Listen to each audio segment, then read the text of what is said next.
This is day one of trying to get this little clip, intro, cold open, whatever you want to call it, liked by Pierre Gasly.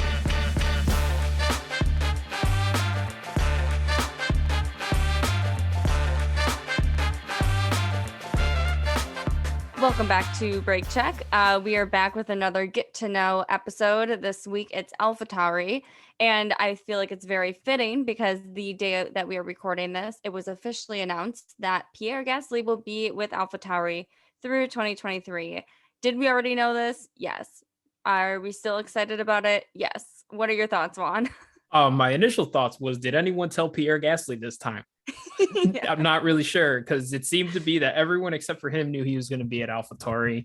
I think this was pretty expected. We knew Red Bull wasn't going to let him go. He was, it was just expected. It's nothing crazy, but it is nice to have it kind of set in stone because this can be a crazy time during the season for drivers shifting around and just hopefully the car gets better. Him and Yuki can get some progress next year. And now he has an 18-month-long, audition for another team, so that maybe come 2024, we could see him maybe in some orange, maybe some, I don't know, white, something else. Yeah, no, that I think that would be. I think that is what's going to happen because Checo seems to be locked up, and I don't know. I mean, if he stays at the Red Bull Junior team any longer, he's going to push 30. And I don't think he wants that for his F1 career. We'll get more into Pierre when we break down our drivers, but he is not what I would. I mean, he's not old, but he's not like a young driver anymore. He is probably in the prime of his F1 career. He's our age, so yeah, I think he wants to. I would think he wants to race as such. I do have to say, this whole intro, it's been very smooth. It's been very nice. Thank you for the intro, Megan. I asked her if I should kick it off or she should, and she said, sure. So glad we recovered from that. We're doing smoothly. We're recording during the workday. No one tell my boss.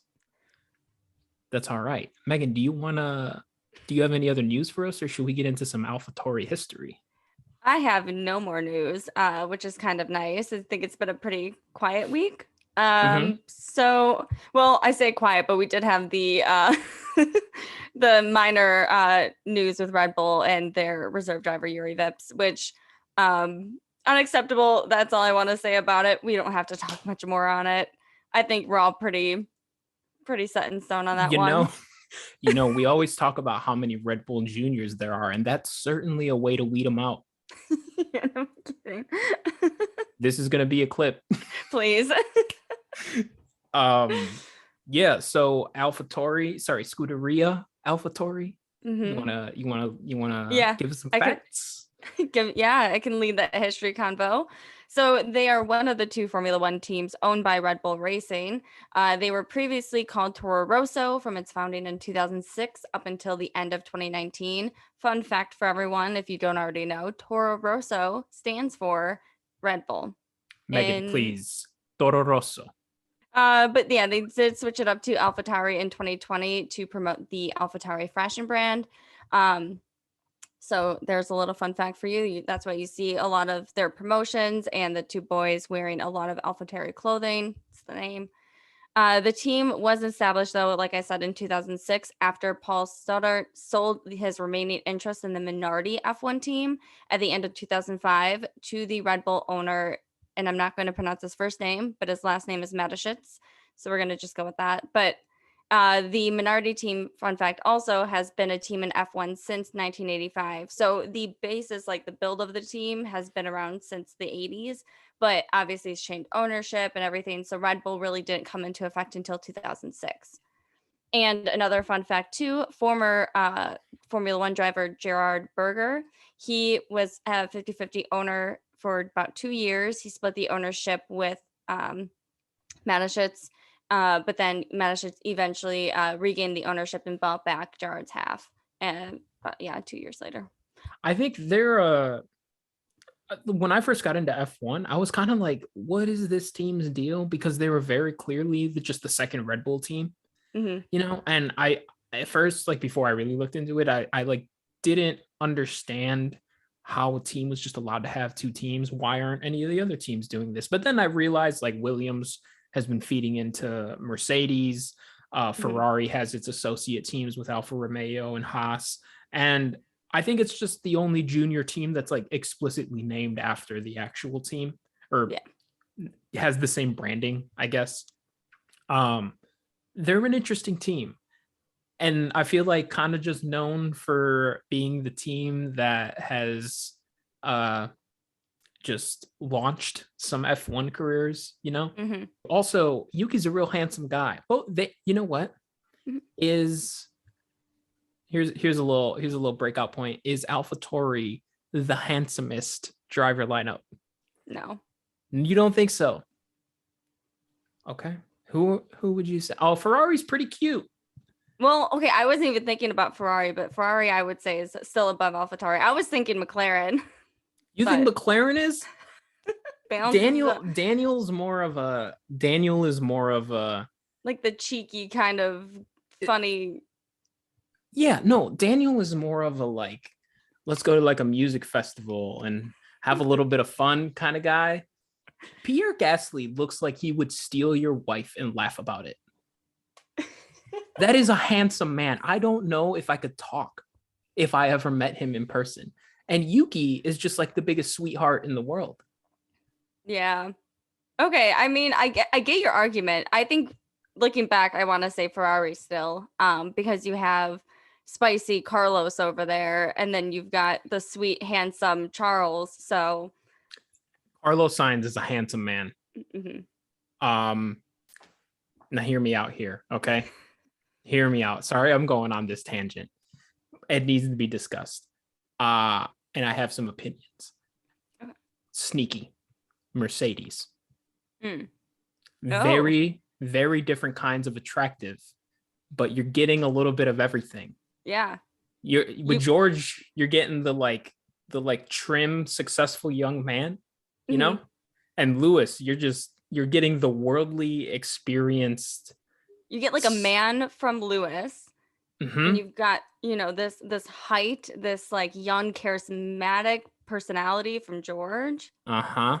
Also Yes. nice. Lewis is like the passionate summer fling. George is like the guy you take home for Christmas to wear matching sweaters with your family. Hmm. How do And we feel about that? he's a big turtleneck guy, so that's 100%. perfect. 100%.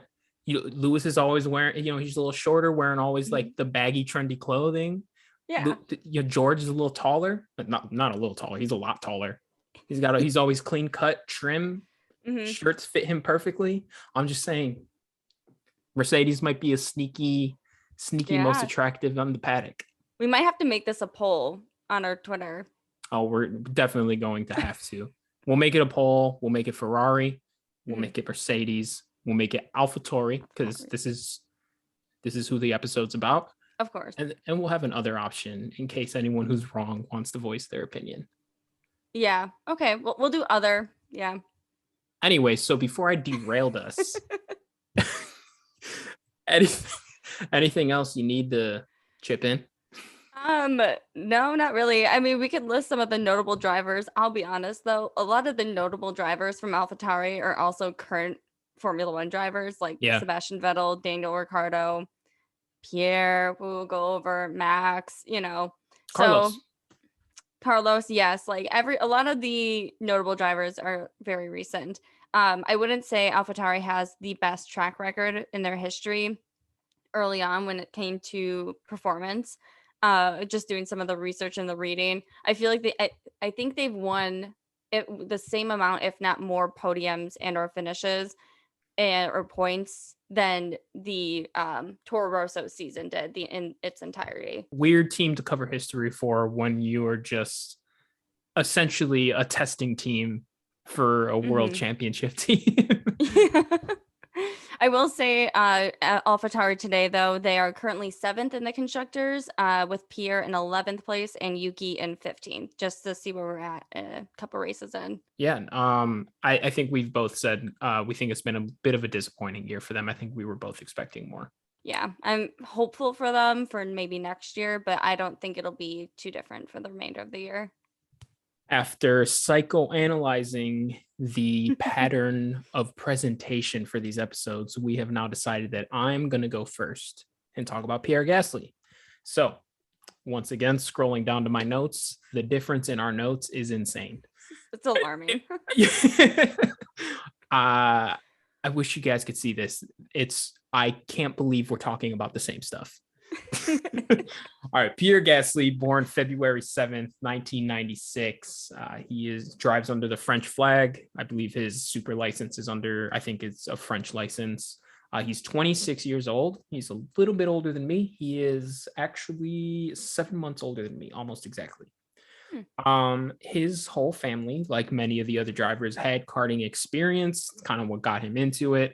His dad, his grandpa, and even his grandmother was a karting champion at one point or another. Cool. Yeah. So they all were really into it. And Pierre started karting at about 6 years old, which seems to be the general age that a lot of these guys do it at. Pierre's karting career. He started competitive karting at like age 10 in the year 2006. For the first 3 years, he was just competing in different French series throughout the country. And then in 2009, moved on to the international scene, which is, that's where you really get noticed as an F1 driver. It's a very international sport. I've always wondered this, and I'd like to hear your thoughts, maybe how many talented drivers we have just never seen because they were not able to pay what it takes to, compete at the international level. I'm sure there's plenty. And I think that's where a lot of that funding and financial aid comes into play, which is kind of unfortunate, I think, Yeah. because there are so many qualified people who don't really get the opportunity and it's none of their control. So yeah, no, I think there's a ton out there that we haven't really seen. So I think it's also, side note, I think that's a really great way to highlight the importance of supporting like local karting or local championships or things in your nearby hometown, because even though they may never be able to step foot in an F1 car, this is still something they're passionate about. And even if they don't have a huge following or huge funding, like they still should be supported just the same. That could actually be something cool that we could look into. I know you're leaving, but maybe sometime this summer we can find like a little local karting organization, something along those lines. I think that could be really cool.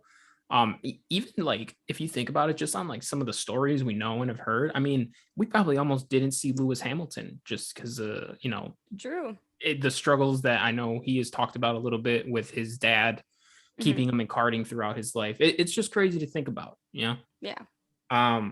So he moved to the international scene 2009.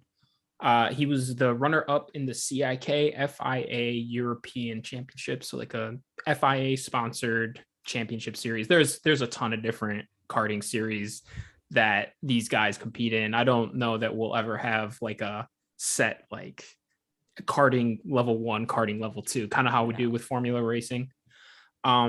So his single-seater first experience was the French F4 Championship. They're 1.6 liter cars, which I actually think is what the current F1 cars are. And in the series, he got third place, 7 podiums, 3 wins. So like most of these drivers, early age, very talented guy.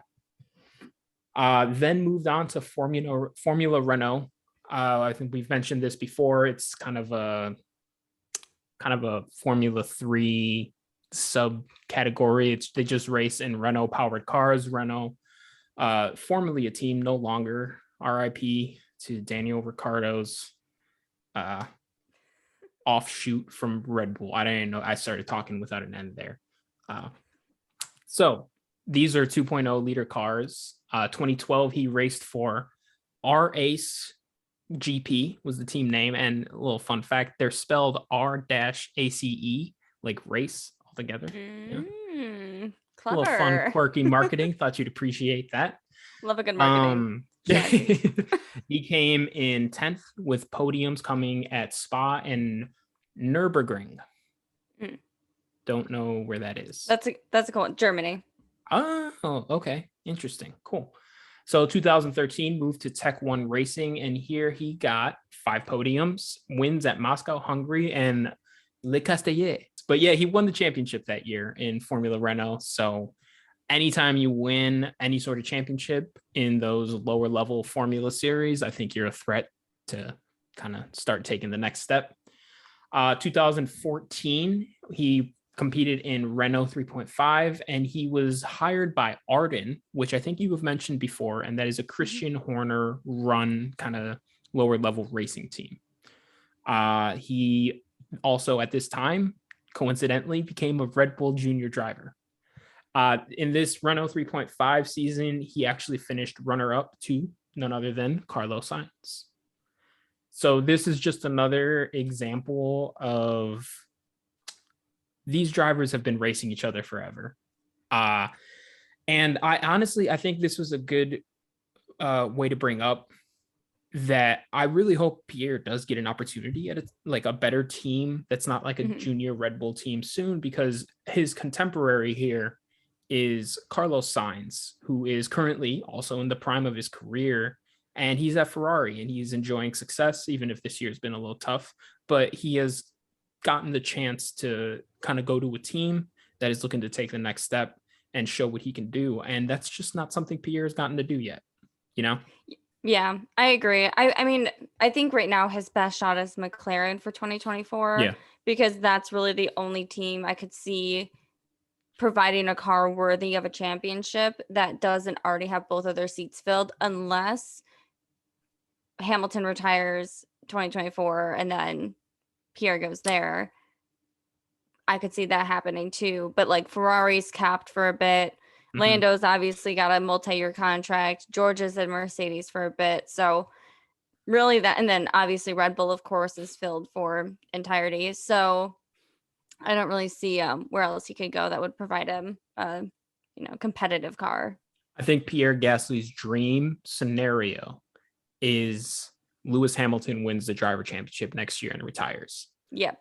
I think he is 100% at Mercedes if that's the case. Yeah. Which would just be, it would have to be just a shot in the heart to Daniel Ricciardo, because for a long time, it was just kind of like known that he left Red Bull because he wanted Bottas's Mercedes seat. And it just never timed out for him. And if it just perfectly lucks out for Pierre, that's tough. Yeah. And who knows how we would talk about Daniel Ricciardo if he got into that crazy Mercedes. And I think too, though, people expected him to go into McLaren last year and deliver, these incredible results, because that's what they would have expected if he were to go to Mercedes. And that wasn't the case. So I don't know if he was just like well out of his prime and, he left Red Bull too early. But at the same time, I think Renault was a good choice for him too, just given the situation he was in at Red Bull, and you have to do what's best for you ultimately. So I don't know. He's a tricky one, but yeah, I think unfortunate timing for sure. Yeah, no, definitely. You could definitely tell he was trying to time it around, because Bottas was struggling a little bit in his middle years at Mercedes. So I thought it would have happened. Anyways, I got sidetracked. After his Formula Renault experience, he switched to GP2, which is just now F2. I think most drivers we've talked about, except for Lance Stroll, have gone through this. His debut in 2014 was at Monza for the Caterham Racing team in like a reserve role, and he just did a couple races here and there where he had to fill in, and then he did some postseason testing for Dams, and then signed to be a driver for the next season. I did not know Dams was a French team, so I think that's kind of why they wanted Pierre. I think they've come up a couple times in our driver histories. His teammate was Alex Lynn, who I have not followed much Formula E, but he was in Formula E as recently as last year. That season, he got 3 poles and 4 podiums, but many, many crashes.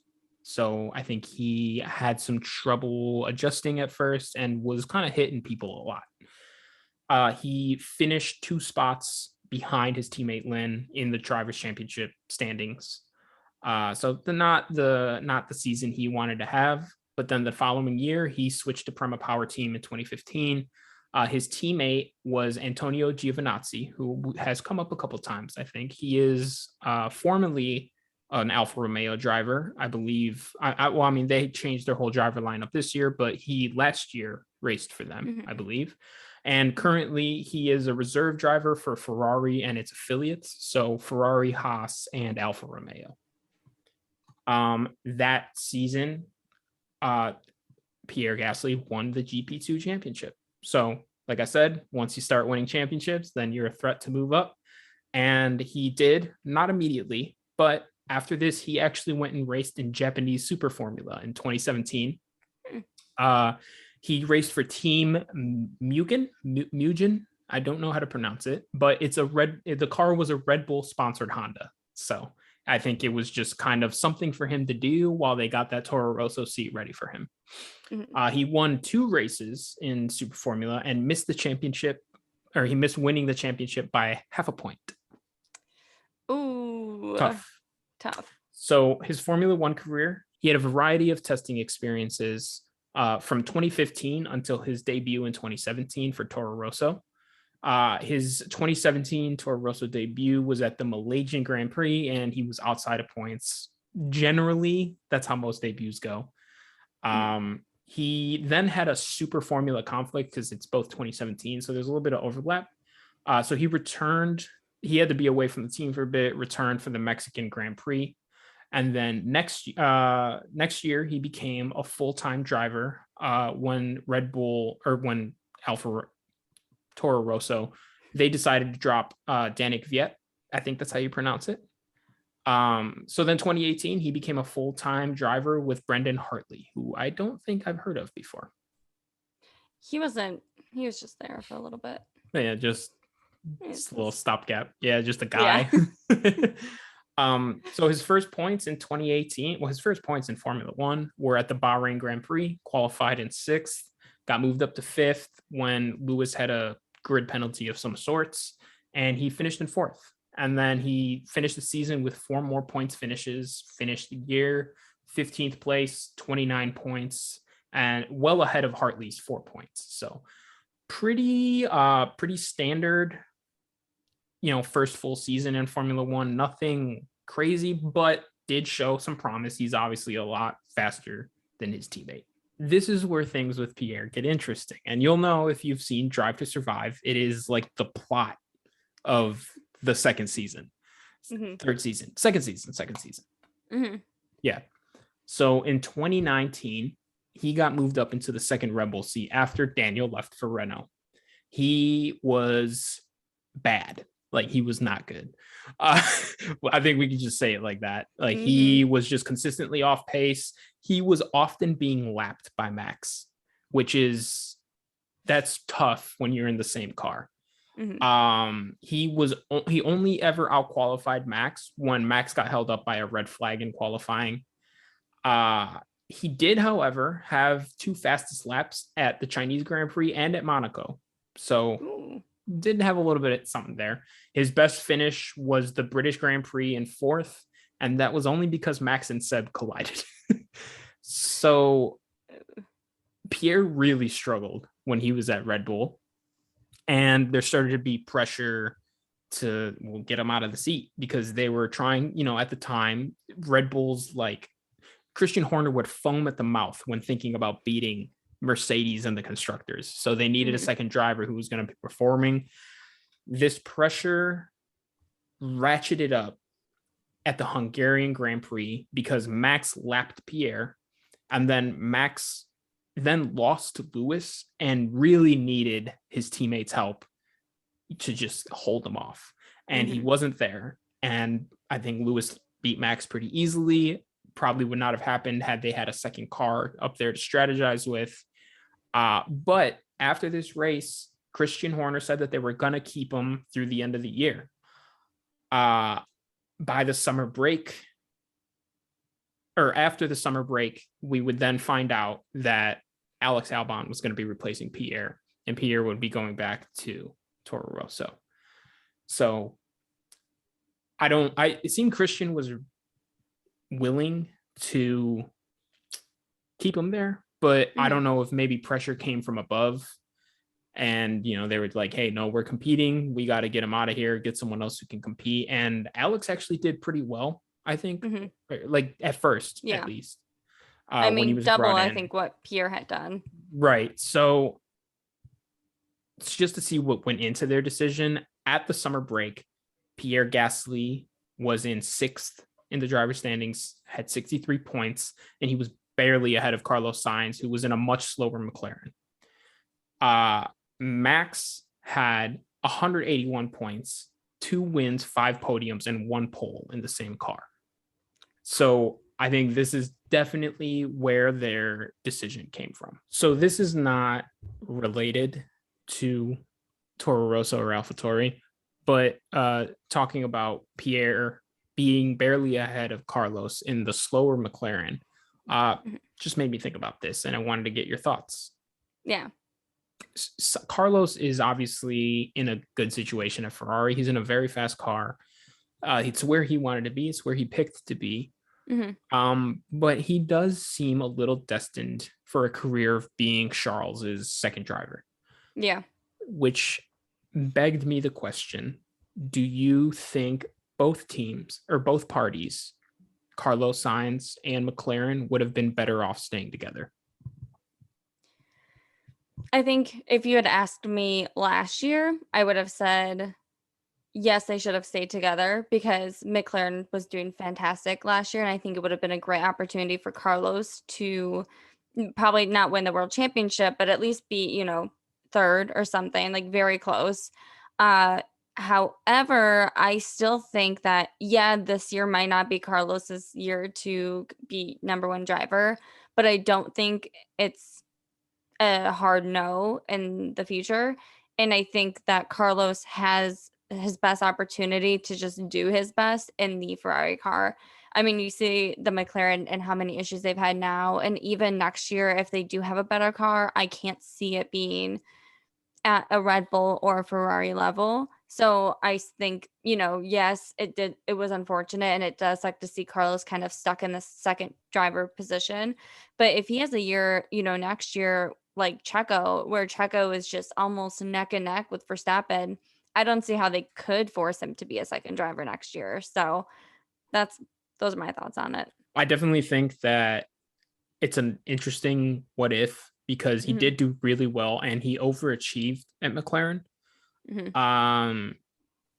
I do think he would have been the number one driver at McLaren, Yeah. but I think if he wants to win a world championship, he will have to do it at Ferrari and have to get over the big hurdle of beating Charles Leclerc, who is Yeah. one of the best drivers on the grid. So Pierre was demoted back to Toro Rosso, finished out the 2019 season. And Red Bull said that they would use the remaining races to decide which one of the two, him or Alex, would drive for them in 2020.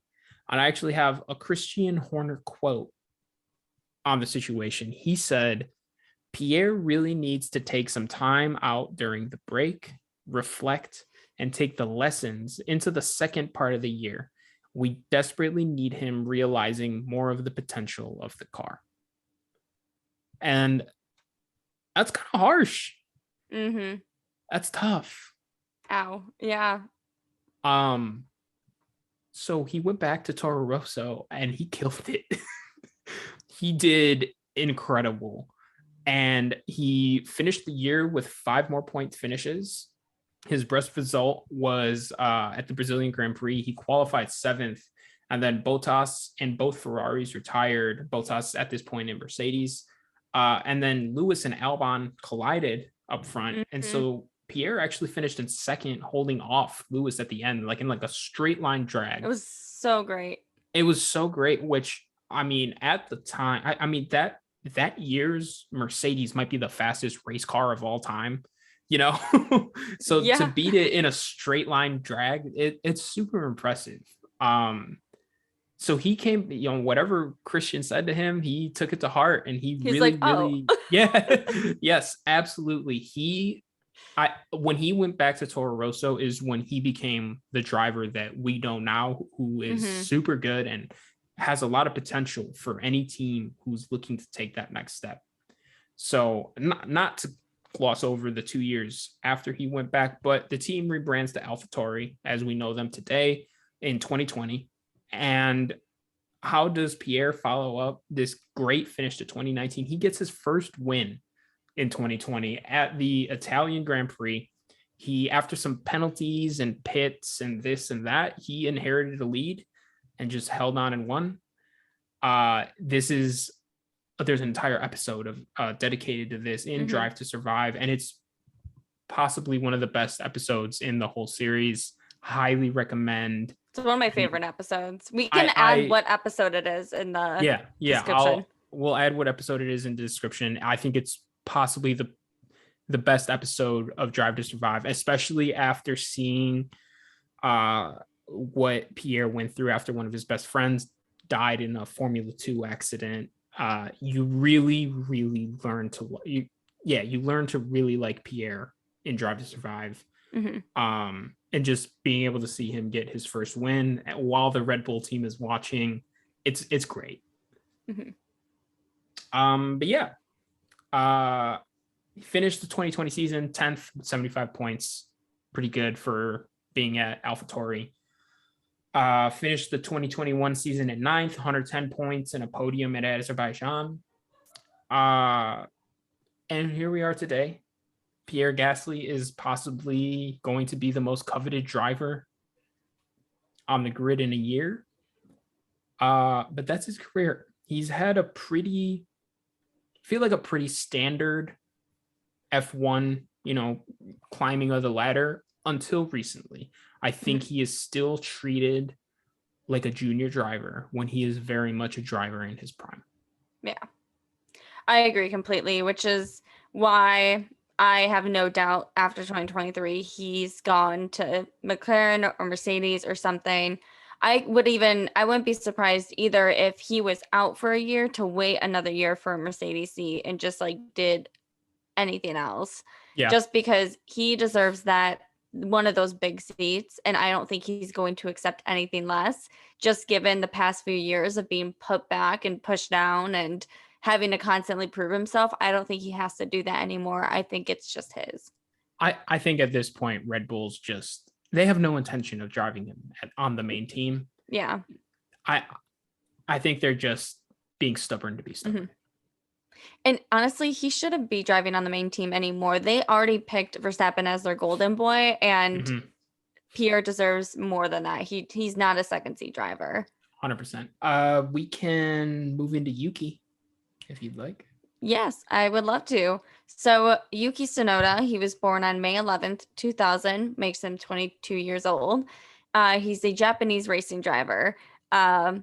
And which also my youngest sister's 22. So it's kind of funny to think that someone that's her age is also driving a Formula 1 car, which is far more intense than graphic design.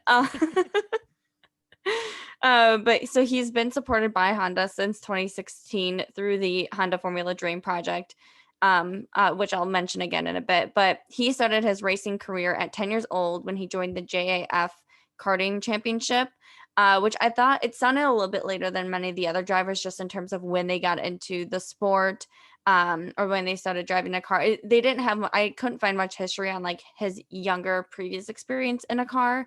The youngest I could go back was about 10 years old. But then in 2016, he graduated from the Suzuki Circuit Racing School in the advanced classes, and that's when he joined the Honda Formula Dream project. And that year he made his single-seater debut in the Formula 4 Japanese Championship with a Sudakina racing team. And that was at an event in Suzuka. He was able to claim his first podium at second in the first race and then finished fourth in the second race. So pretty impressive start in Formula 4, going straight into a single-seater and kind of being up at the top. And then in 2017, he started his first full season in the Formula 4 Japanese Championship, while also simultaneously competing regionally in the East Series of JAF F4 Championship. So pretty much just a regional portion of the larger F4 International Championship. He won the championship regionally, and then he finished third nationally. So not only was he doing double the competitions at the same time, but he also was performing well in all of them. And he continued in the national championship for the 2018 season, where he then won the title and he claimed 7 wins. During the same year, he is when he joined the Red Bull Junior Academy. And then he was also simultaneously a part of that Honda program. Now we know Honda is also part of Red Bull. They're fully exited out in 2024, and they're no longer necessarily using their engines, but they still have some sort of connection. Connections. Yeah. So kind of makes sense. You could have probably predicted it, 2 years prior that he would, potentially inevitably be in Formula One, as long as he continued to perform well, which he did ultimately. But in the 2019 season, he participated in that newly formed Formula 3 competition, and he joined Genzer Motorsport. And although he finished 9th, he did have 3 podiums, a win, and scored all of the points for the team in that season. Sounds like maybe didn't have a reliable car, and when Yes. it was, he was doing really well. Exactly. Kind of like Verstappen and Red Bull in the beginning, where, if the car died, obviously he didn't finish, but if the car didn't die, he was kind of up there. So Yeah. he also, at the same time, was competing in the Euro Formula Open Championship, where he went back to back. He got second in one race, third at the Pau Grand Prix, and then he won his maiden championship at the Hockenheim Grand Prix in Germany. Cool. So more wins. And then in 2020 is when he went into Formula 2 with Carlin Motorsport. So during that season, he had 3 wins, 4 pole positions, 7 podiums, and he finished 3rd in the championship with 200 points. Now, I want to note in Formula 2 2020, the guy who won was Mick Schumacher, and Mick Schumacher only won with 215 points. And the guy in second place was Callum Ilott, and he was only 1 point ahead of Yuki with 201 points. So all of these guys were neck to neck. Yeah, pretty neck to neck, which is impressive because, yeah. It was also his first year in Formula 2 as well. Well, it was Schumacher's second, and I think it might have been Callum's second year. I know he's been racing for a while, but anywho. So then in 2021, he took Daniel Kvyat's seat with Pierre Gasly, and he's been with AlphaTauri since. If anyone's watched Formula or Drive to Survive, you kind of see the immaturity that they try and highlight in terms of Yuki Tsunoda, just because, he is fairly young. He did hop a little bit quicker from race to race from group to group. He was only in Formula 2 for 1 year. He was 21 when he joined the team. So kind of had that Verstappen temperament that you would hear on the radio. But I know he's brought it up. They've talked about it a bit. It was a lot of miscommunication, just learning how to talk to one another and what both people needed. Yeah. He also had a lot of crashes in his first year, a lot of just adjustments, and they do highlight him, moving from where their Red Bull is based to moving to somewhere in Italy, just to kind of regain some focus and really focus on training and, what's at stake and everything. But he was hailed the best rookie of 2021, which when you think about it, it was going to be him, Schumacher, and Mazepin. So it was like him or two Haas guys. So tough competition. I know.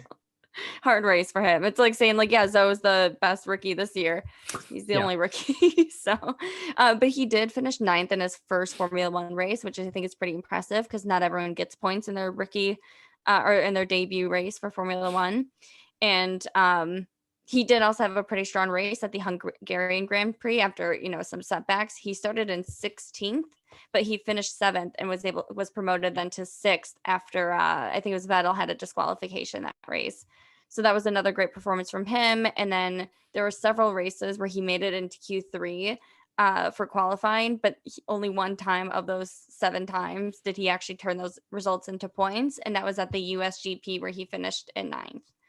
But then we get to the Abu Dhabi Grand Prix and he qualified 8th, which was also his first time out qualifying Gasly. And he finished that crazy race. It was already really intense. He finished the race 4th, which I think some people might forget because you had the crazy battle between the two, but there was also so much happening behind them.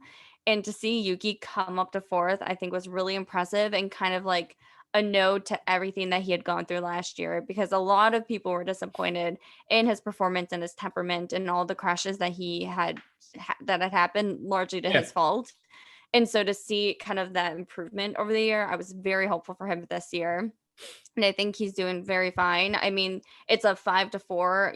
Yuki's just one behind Gasly when it comes to like race finishes. Yeah. So they're pretty close. I mean, their car obviously isn't the best, and he has had some issues in qualifying and red flags, but not necessarily as much as last year. And his radio overall has been far better, I think, this year. So very excited for him. He is going to be, I think, with AlphaTauri for another year at least. So, um, you know, hopeful or excited to see, what else he does. Cause I do think he has a lot of opportunity. He's just similar to Mick, and a lot of comments that are driven to Mick. He's just so young and maybe entered it a year or two too early. Yeah, I think Yuki has earned a spot in Formula One. I think he has maybe he jumped around a little too fast, but he's outperformed his contemporaries. I mean, Mazepin is no longer like the people he came in with. Mazepin is no longer in F1. He sucked regardless. Yeah.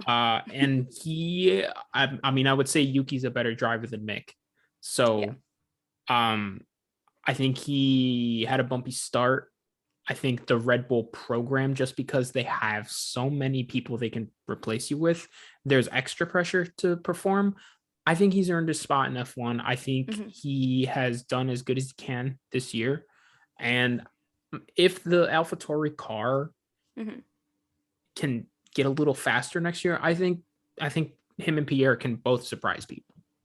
Yeah, I think a lot of people doubt him, and I think that's why so many of those comments were that he was in it too soon were floating around. Yeah. But I think, like I said, like this year and at the end of last season, I think he kind of showed a lot of people that, like, no, I'm here, I'm ready, I deserve to be here, and I can perform, and here it is. And so I have, quick before we finish up, I want to get your thoughts on a bit of a comparison for Yuki. His upbringing as a bit of a phenom regionally. He did really well early on in some like local races to him, caught the attention of a national company in his home country that just kind of said, hey, this is our guy, and kind of backed him the rest of the way. Reminds me a little bit of what happened with Checo in Mexico. I think that's a really good comparison. Yeah, because and I think Checo maybe got into Formula One a little too fast, but has consistently outperformed his like contemporaries that came in with him. So I think that's a good comparison for Yuki. Actually, now that you say that, I have a question for you. Inevitably, whenever Perez leaves or moves to a different team, could you ever see Yuki replacing as the second driver? I was actually going to say that. I think Yuki will be the next Red Bull driver after Checo. I think the timing is going to work. I don't think Yuki is going to be quite ready to leave AlphaTauri in 2 years, 3 years. I think it'll take 2-3 years for him to be ready to leave AlphaTauri to maybe take a next step. And I think it's going to time out pretty well with Checo leaving, unless Checo just turns into an ageless wonder, or Checo wins a championship. That throws a foil in everyone's plans, because then he's there as long as he wants. I think just by manner of Pierre's ready now, he's got to go. I think Albon will never quite get to that point again. Yuri DNF'd himself. I think Yuki's going to be the one left, and I think he's going to get the seat, and I think he's going to do well. I could see him doing really well with Red Bull, because similar to Verstappen, a lot of his issues is his temperament and his impatience. And if he has that under control, I mean, he can perform really well. He can be neck and neck with Pierre. And so who's to say he can't be that support that they need from a second seat at Red Bull? No, I think that is a really good kind of career trajectory for him. I think I would rather see him in that Red Bull second seat right away in his prime than have to bounce around and really scrap for his spot in F1 like Checo did. Well, So I that's think that's AlphaTauri. it. Yeah. A lot of different things we talked about.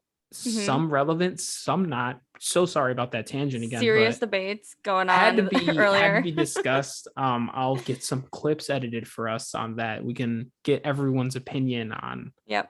who the hottest F1 drivers are. Polls will be coming, so stay tuned on our socials at Break Check F1 for those. Or comment if you're on YouTube. We love to see absolutely. that too. Send us an email. breakcheckf1 at gmail.com. We have Gmail, guys. We have Gmail. What else do we have a Facebook? We don't have a Facebook. We don't need to be on Facebook. we might be creating we're going to create a TikTok soon. TikTok. So it'll probably be the same at Break Check F1. If not, we will add that in here so you know it. We can put TikTokers on our resume. Hell yeah. All right. What's the next race? It is the British Grand Prix. We're going to Silverstone in next weekend. So perfect. Not us personally, physically, but mentally. Yeah. Maybe next year I'll be there. So that race will be on July 3rd, right? Yep, right before the 4th. Perfect. We will have some recaps, and that is not the last race before the summer break, right? No, there's 3 more. Okay. We go through July, I think. Perfect. So yeah, we will have a Silverstone recap as we do with all our races. Any predictions? I know we already kind of had this, but any amended predictions for the British Grand Prix? I'm still going to go with my Mercedes 1-2 because why not? I think Mick will finally get his points. And let's see. Verstappen DNF. We're just going to go with that still. Okay. If Mercedes 1-2s, they are now they would be in second in the constructors. Which is so sad. But it is. And I think George would pass Charles in the drivers. Probably. George is like, it's hilarious how close George is. He is not going to podium for the rest of the year. And he's going to get 3rd or 2nd in the drivers championship just by showing up to work every day. Just showing up, logging his hours 9 to 5, nothing crazy. You know what? It ain't much. It's honest work. That's how George Russell is going to get a runner-up spot in the World Drivers' Championship. Same thing we did. So funny. It's a great comparison.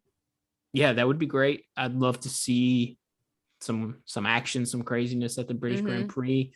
Unless you have anything else, I think I'm good to wrap it up. I smell my mother making dinner. I think I'm going to head down there, see what that's all about. Yeah, sounds good. We'll talk soon, guys. See you.